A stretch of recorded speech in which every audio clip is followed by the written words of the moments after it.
If they will not listen to Moses and the prophets, neither will they be persuaded if someone should rise from dead.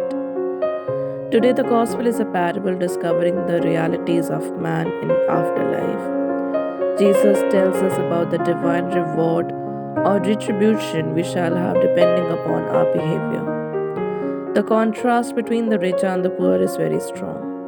The luxury of the rich and his indifference to the plight of poor Lazarus lying at his door, his pathetic situation, even when dogs used to come and lick his sores.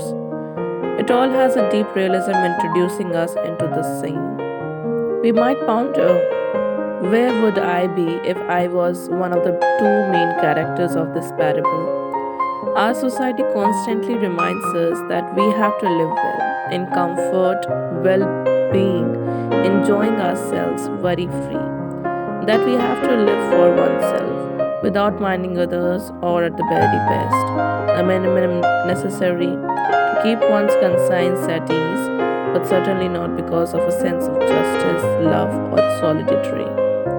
Today we are presented with the need to listen to God in this life, to convert ourselves and take advantage of the time He offers us. God will eventually call us to account. In this life, we risk our eternal life. Jesus is quite explicit about the reality of hell, and He describes some of its characteristics, the sorrow senses suffer. Send Lazarus to dip the tip of his finger in water and cool my tongue, for I am suffering torment in these flames, and its eternity between us and you a great chasm is established. Saint Gregory the Great tells us that all these things are told so that nobody may apologize because of their ignorance.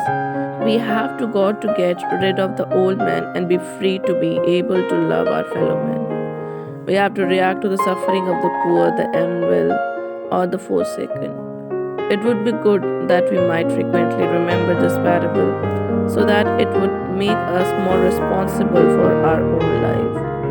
We all will have to face the moment of death, and we should better always be ready because one day we shall be judged.